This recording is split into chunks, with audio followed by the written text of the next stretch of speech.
हो गया। तो चलिए यहाँ का अगला टॉपिक है, अभी हम पढ़ा रहे हैं cell cycle and cell division chapter biology का। उसमें हमारा टॉपिक है check points of the cell cycle. Check points of the cell cycle है ना, चेक पॉइंट्स। जैसे चेक पॉइंट्स का मतलब क्या है, कहाँ पे सेल साइकिल में चेक पॉइंट्स होता है।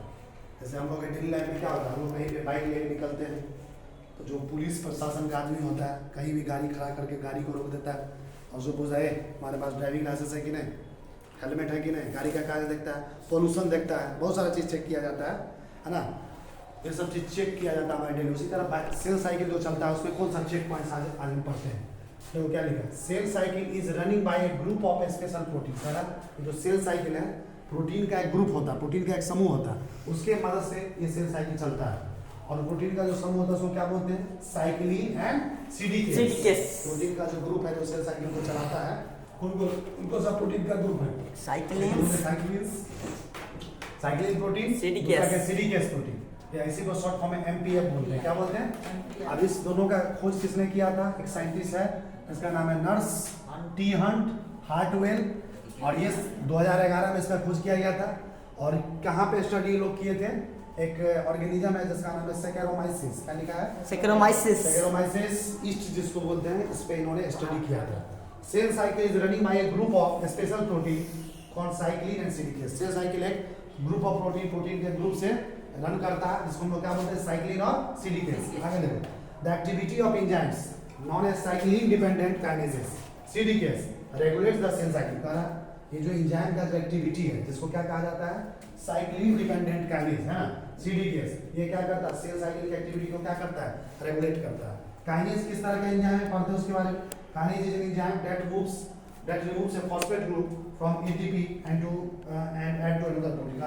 काइनेज एक तरह का एंजाइम है जो क्या करता है, फॉस्फेट ग्रुप को रिमूव करता है एटीपी से। एटीपी समझता है फॉस्फेट, उसमें से फॉस्फेट ग्रुप को काइनेज एंजाइम हटाता है और कहाँ ऐड करता है, दूसरे प्रोटीन में ऐड कर देता है। ठीक है, the kinase involve in the cell cycle are, cell cycle के दौरान जो काइनेज भाग लेता है, इन्वॉल्व होता है, उसे क्या नाम है, सीडीकेस।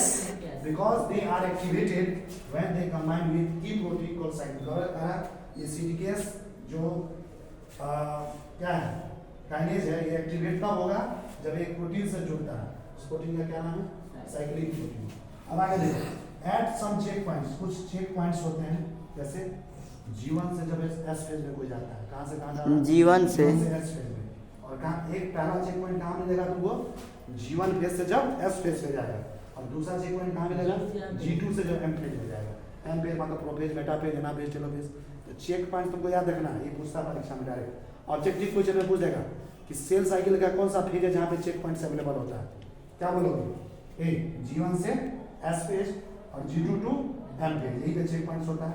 एक kinase enzyme combines with cyclin, इसी चेक पॉइंट्स पे यानी G1 से एस फेज के बीच और G2 से एम फेज के बीच काइनेज एंजाइम किसके साथ कंबाइन करता जुड़ता है, साइक्लिन के साथ, साइक्लिन प्रोटीन के साथ। And this move the cell cycle forward, ये क्या करता है, सेल साइकिल को आगे की तरफ ले जाता है। समझना रहा ना, एक चेक पॉइंट से अलग एग्जाम में आ सकता है कुछ। आगे देखो, G2 to M transition is triggered, G2 to M transition is triggered by maturation promoting factor MPF found by M cyclin plus CDK। कह रहा है ये जो G2 से जो M फेज में जाते हैं, G2 फेज से कहाँ जाते हैं, M फेज में मतलब माइटोसिस फेज में, प्रोफेज, मेटाफेज, एनाफेज, टेलोफेज। इसको ट्रिगर कौन करता है, ट्रिगर मतलब इसको कंट्रोल करता कौन करता है, G2 से M फेज जाने में चलाता कौन है, इसका नाम है मैचुरेशन प्रोमोटिंग फैक्टर। क्या नाम है जी, मैचुरेशन प्रोमोटिंग फैक्टर। इसी को शॉर्ट फॉर्म में एमपीएफ क्या बोलते हैं, एमपीएफ का मतलब है मैचुरेशन प्रोमोटिंग फैक्टर। और ये जो मैचुरेशन प्रोमोटिंग फैक्टर एमपीएफ किसके द्वारा बनता है, M cyclin plus CDKs, M cyclin plus CDK बनाता है। अब देखो यहाँ तक का कहानी खत्म। अब अगला हमारा पेज है, पहले हम पढ़े थे, क्या पढ़े थे बताओ, शुरू में क्या पढ़ाए थे, इंटरफेज तीन तरह का, G1 phase, S phase, G2 phase, फिर एक और आया था G0 फेज। अब उसके बाद शुरू होगा डिवीजन फेज। क्या शुरू होगा, डिवीजन फेज को ही कहते हैं एम फेज। क्या डिवीजन फेज को ही क्या कहा जाता है, एम फेज। ऐसी को क्या कहते हैं, माइटोटिक फेज। डिवीजन फेज को ही एम फेज बोला जाता है, इसी को क्या बोलते हैं, माइटोटिक फेज। देखो क्या लिखा, division phase last for only about an hour in the 24 hour duration of cell cycle of the human cell. कह रहा हमारे ह्यूमन सेल में 24 घंटा तक ड्यूरेशन है सेल साइकिल चलने का। लेकिन ये जो सुनो, सेल साइकिल कितने देर चलता है ह्यूमन सेल में, 24 घंटा। सुनो पहले बात, सेल साइकिल कितने दूर चलता है? 24 घंटा। लेकिन उसमें डिवीजन फेज का ड्यूरेशन कितना होता है? 1 घंटा। कितना होता है? 1 घंटा। एक ही घंटा में डिवीजन फेज खत्म हो जाता है। आसान आ रहा है क्या बोले? 24 घंटा पूरा सेल साइकिल चला, लेकिन डिवीजन फेज कितना देर चलता है? 1 घंटा। बाकी देर क्या चलता है? Interphase. Interphase. G1 phase, S phase, G2 phase. समझ में आ रहा है? हो गया? तो यहाँ पे क्या लिखा है? The M phase represents the phase when the actual cell division or mitosis occurs. M phase का मतलब क्या होता है? Division phase. क्या मतलब होता है? डिवीजन जहाँ फेज। सही मायने में सेल का डिवीजन स्टार्ट होता है, सेल डिवाइड करना शुरू होता है। इसको हिंदी में बोलते हैं कोशिका विभाजन। समझा? यानी जहाँ पे माइटोसिस शुरू होता है। देखो, in animals mitotic cell division is restricted और only seen in diploid somatic cell except in some social insect. करा एनिमल्स में माइटोटिक सेल डिवीजन कुछ ही जगह है जहाँ पे रेस्ट्रिक्ट होता है। रेस्ट्रिक्ट मतलब होता है नहीं होता है, या कुछ ही जगह दिखता है। जहाँ कहाँ दिखता है? Diploid somatic cell except in some social insect. मतलब कुछ सोशल इंसेक्ट को छोड़ के जहाँ पे नहीं दिखता है। Again this the plants can show mitotic division in both haploid and diploid. लेकिन प्लांट्स में क्या होता है? दोनों जगह डिवीजन दिखता है, माइटोसिस हैप्लॉइड सेल में भी और डिप्लॉयड सेल। तुमको पता, आपको पूछेगा सर ये हैप्लॉइड और डिप्लॉयड सेल क्या होता है? चलो जरा तुमको बता दें, क्रोमोसोम हमेशा जोड़ा में रहता है। 46 क्रोमोसोम होता है हमारे। जी।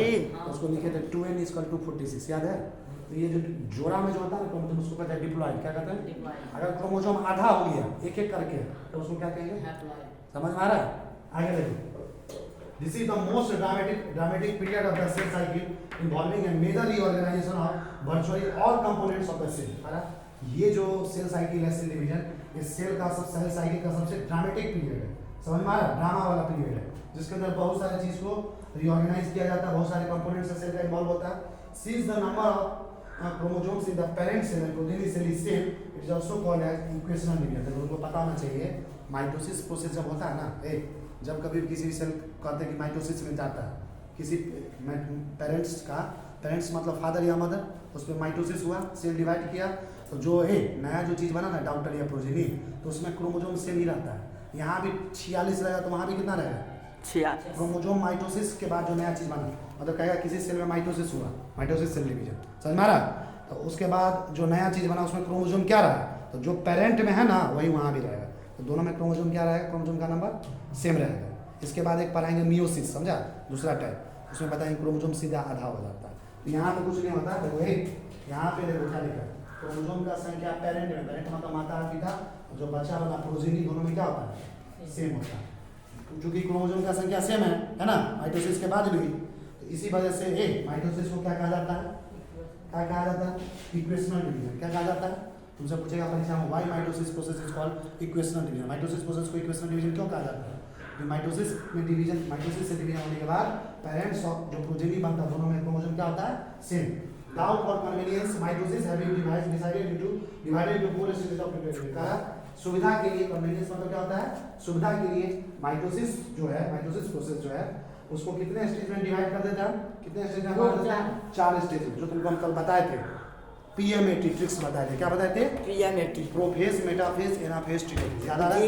PMAT, प्रोफेज, मेटाफेज, एनाफेज, एमफेज। चारों फेज को हम पढ़ेंगे भी। Essential to understand that cell division is a progressive process, a very clear cut and cannot be done। जब इसका सेल डिवीजन जो है ना प्रोग्रेसिव प्रोसेस है। प्रोग्रेसिव मतलब तेजी से प्रोग्रेस करने वाला प्रोसेस है। समझ में आ रहा? क्लियर कट लाइन कभी भी ड्रॉ नहीं, मतलब अलग अलग स्टेज होता है। जैसे एक प्रोफेज हुआ, प्रोफेज के बाद तुरंत क्या हो जाता है? मेटाफेज। मेटाफेज के बाद क्या होता है? एनाफेज। एनाफेज में कहाँ जाता है? एनाफेज के बाद कहाँ चला जाता है? Cell division.